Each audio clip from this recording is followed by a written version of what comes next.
Hello student, this is a Mohammad Bilal Rahmani. Today we are going to discuss one or more question. Question आपका ये CSIR net जून 2015 और ये question आपका part सी का है। Okay, तो क्वेश्चन आपका ये कॉम्प्लेक्स एनालिसिस की एक टॉपिक है। आपका टॉपिक क्या कहूँ मैं, बल्कि एक थ्योरम पे इन्होंने चार इसके दो तीन ऑप्शन बनाए हैं, ठीक है। और बाकी बेसिक से क्वेश्चन पूछा गया है, ठीक है। तो क्वेश्चन क्या है आपका, एक बार आप पहले रीडिंग कर सकते हैं इसकी, ठीक है। Let F is entire function which of the following statements are correct.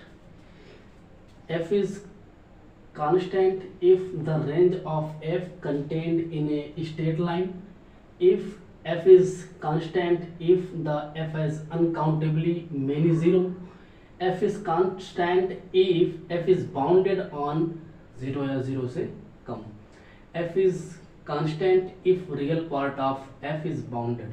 Okay, इसके सारे जो ऑप्शन है वो कांस्टेंट पे पूछा गया है कि आपका f किस किस जगह पर कांस्टेंट हो सकता है, ठीक है। तो ऑप्शन को तो आपने रीड किया। अब एक रिजल्ट मैं लिख रहा हूँ, वो रिजल्ट का नाम क्या है, लिटिल पिकार्ड थ्योरम, ठीक है। Little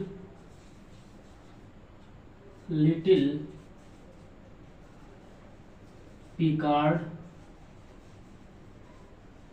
theorem. Little Picard theorem आपका क्या कहता है, पहले मैं उसको एक बार लिख रहा हूँ, ठीक है।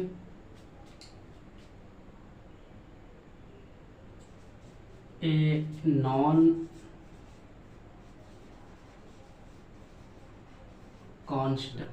कांस्टेंट इंटायर फंक्शन, ठीक है, कैन omits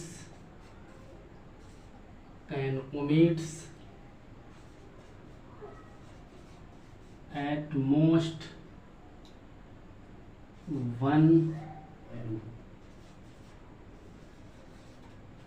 ठीक है। ये रिजल्ट आपका लिटिल पिकार्ड थ्योरम है, जो कि काफ़ी इंपॉर्टेंट है। प्रूफ करने में तो बहुत ही अच्छा ये है, और लॉजिक देने में भी इसका प्रूफ यू कैन इसकी, बट इसका application is a most sufficient for option first.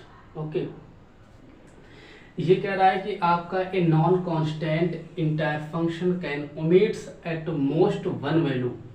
आपका ओमिट्स का मतलब क्या है, पहले मैं आपको थोड़ा सा इसके बारे में अभी बता रहा हूँ।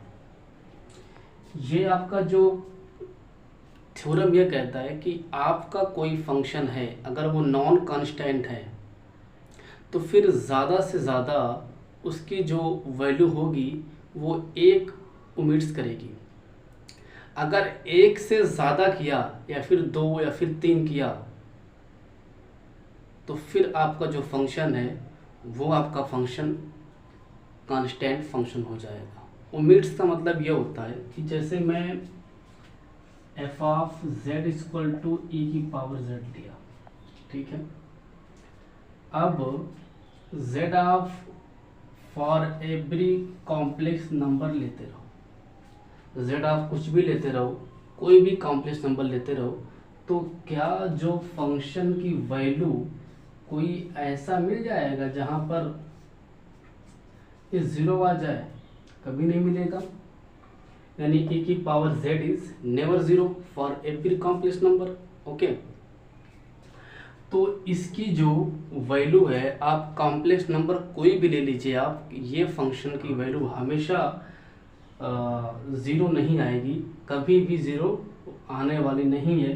तो ज़ीरो जो एक ऐसी वैल्यू निकल कर आई जिस पे आपका ये फंक्शन की वैल्यू नहीं मिला, तो जो ज़ीरो है वही क्या हो जाएगी, आपकी ओमिट्स हो जाएगी। यही आपकी जो वैल्यू ज़ीरो है वो इस फंक्शन की वैल्यू पर ओमिट्स करेगी, मतलब आपको ज़ीरो कभी नहीं मिलेगा। ओमिट्स का मतलब ये निकला, ठीक है। तो आपको, या फिर अगर आपका फंक्शन कांस्टेंट हुआ कब होगा आपका, जब उसका रेंज जो होगा ना वो किसी लाइन के अंदर क्या हो जाए, कंटेंट हो जाए। तो ये आपका पूरा कॉम्प्लेक्स प्लेन है और ये आपकी कोई एक लाइन है। अगर उस फंक्शन का रेंज पूरा इस लाइन पर आ रहा है, ठीक है, इस लाइन पर उसका पूरा रेंज आ रहा है, ठीक है, ये क्या है, रेंज है किसका, एफ का, ठीक है। तो बाकी सारे पॉइंट पर तो वैल्यू ओमिट्स कर गई, ठीक है। ये जो सारे पॉइंट्स हैं इन सारे पॉइंट पे फंक्शन की वैल्यू ओमिट्स कर गई। जब फंक्शन की वैल्यू इन सारे पॉइंट्स पर ओमिट्स कर गई तो एक से ज़्यादा पॉइंट मिल गए आपके। जब आपके एक से ज़्यादा पॉइंट ऐसे मिल गए जहाँ पर फंक्शन की वैल्यू ओमिट्स कर गई, तो जो आपका ये फंक्शन हो गया ये कांस्टेंट हो गया by Picard little theorem. Okay, तो ये ऑप्शन आपका फर्स्ट इज करेक्ट, ठीक है। अब ऑप्शन सेकेंड इनका जो है वो कह रहा है कि फंक्शन के पास अगर अनकाउंटेबल नंबर में जीरो है तो आपका वो फंक्शन कांस्टेंट हो जाएगा। अब मैं अगर F of Z equal to ये जेड, जीरो का मतलब ये होता है कि कोई फंक्शन है और अल्फा उसका जीरो होगा, अगर एफ ऑफ अल्फा क्या आ जाए, जीरो आ जाए, इसे कहते हैं जीरो की डेफिनेशन, ठीक है। तो वो फंक्शन आपका कांस्टेंट हो जाएगा। अब z अगर आपने लिया, एफ ऑफ जेड आपने इंटायर लिया, तो ये अगर जीरो हुआ तो z आप कोई भी कॉम्प्लेक्स नंबर ले लो, ये आपकी जो फंक्शन की वैल्यू है हमेशा जीरो आएगी। F of Z equal to zero, आप कोई भी कॉम्प्लेक्स नंबर ले लिया तो कॉम्प्लेक्स नंबर आपने लिया, इसका हर कॉम्प्लेक्स नंबर क्या होगा, इसका जीरोज हो गया, ठीक है। तो इसके पास अनकाउंटेबल नंबर ऑफ जीरोज हो गए, तो कह रहा है कि फंक्शन कांस्टेंट हो जाएगा और ये तभी ऐसा बनेगा जब आपका फंक्शन क्या होगा, आइडेंटिकली ज़ीरो होगा। ये केस तभी बनेगा जब आपका फंक्शन आइडेंटिकली ज़ीरो होगा, मतलब आपका जो फंक्शन होगा वो ज़ीरो फंक्शन अगर हुआ तभी उसके पास फंक्शन, तभी उस फंक्शन के पास अनकाउंटेबल मेनी जीरोज होंगे। अगर ऐसा नहीं हुआ तो उस फंक्शन के पास अनकाउंटेबली मेनी जीरोज हो ही नहीं सकते, ठीक है। तो इसका ऑप्शन सेकेंड इज करेक्ट, ठीक है। फिर इन्होंने ये कहा कि f इज कांस्टेंट, इनका जो थर्ड ऑप्शन है f is constant if real part, fourth option पहले पकड़ लेता हूं मैं, f is constant if real part of f is bounded. अगर का रियल पार्ट अगर वो बाउंडेड हो गया तो आपका फंक्शन क्या हो जाएगा, कांस्टेंट हो जाएगा। ये आपका रिजल्ट है और इस रिजल्ट को कई बार एग्जाम में आया, वही आपका रिजल्ट है, ठीक है।